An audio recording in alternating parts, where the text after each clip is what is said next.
What's up and welcome back to another episode of Reinventing the Meal. We're doing something fucked up today. I feel like I say that every single episode of the show. I think I just stay making fucked up stuff. We're making Big Mac Wellingtons. I don't know, I just came home from work one night and I was, just doing my unwinding recreational activities. And I was like, I love beef Wellingtons, but I also love Big Macs. And I was like, what if we put the two together? And that's what brought us here today. The full recipe for this video, if you want to follow along, will be in the comments below. So we're gonna start off with one of the longest processes of this, which is just getting some nice caramelized onions. You're gonna take your onion, whether it's yellow or white, and you're just gonna roughly dice it up, put it in a pan at low heat with a little bit of olive oil and a little bit of water. Like I'm talking like a couple tablespoons at a time of water as they slowly cook over the course of 1 hour. We want them to be like really nice golden brown and jammy, and we want all of those natural sugars to be cooked out of the onions to give us a nice sticky caramelized onion. You could even caramelize these onions for as long as 4 hours if you wanted to be super fucking extra about it. Second step is gonna be our Big Mac sauce, and Big Mac sauce is a scam because it is just burger sauce. And burger sauce in general, any burger place that says they have a special burger sauce, they're fucking lying.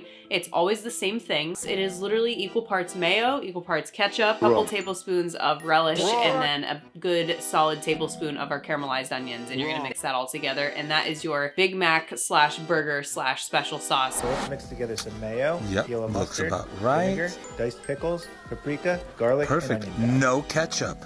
Extra Big Macs points. have rehydrated There is no onions, so I'm ketchup just in a gonna Big dice Mac. up a regular old I also realized that throughout this process, I completely forgot about the centerpiece of bread in a Big Mac. I didn't know what to do since we're wrapping it in puff pastry, so I literally just got a piece of our bread and I used a glass to cut it into a circular shape, and I put it in the toaster and toasted it. That's gonna be the center bread for now. You probably can think of something better, but this is on the fly and I just had to get it figured out, so sorry about that. And then from there, we are gonna get our burger patties. I got a pound of meat and I separated it into 1/4 pound balls, and I went ahead and put those between some parchment paper and smashed them down to shape them.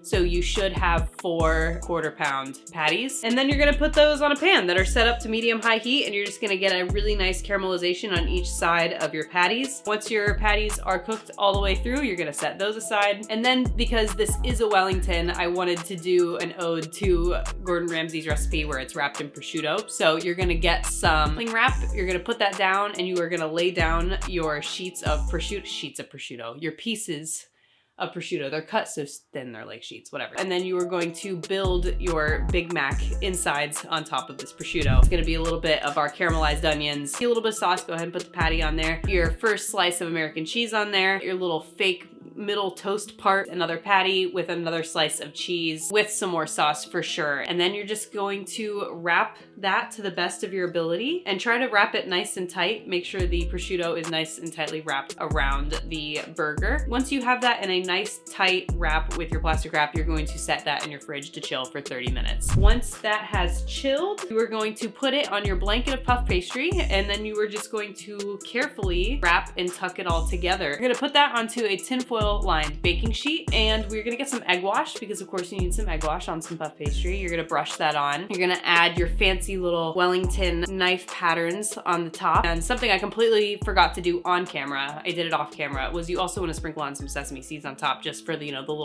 the bun look, because these are Big Mac Wellingtons after all. Put that in the oven for 400 degrees for like 20 to 25 minutes until you get a nice golden brown color. You're gonna take those out of the oven and let them sit for about 10 to 15 minutes. And I think the cross section was one of the most rewarding things I have looked at in a second. My vision was to serve it on top of a bed of some shredded lettuce with a little spoon swoosh of more Big Mac sauce. That there is your Big Mac Wellington. And honestly, it was absolutely incredible. Like just imagine a beef Wellington, but there's a Big Mac on the inside and there's no bun, it's just puff pastry. So good. With the sauce and everything, the burger sauce is really what makes these things. And of course, the artificial gooey American cheese. It is just perfect for something like this. Hey, American cheese has its place in the kitchen. Most people and most chefs like to hate on American cheese, but it has its place in society in certain situations, and this is one of them. I think that's all I got to say for today's video. Gotta do the cringy,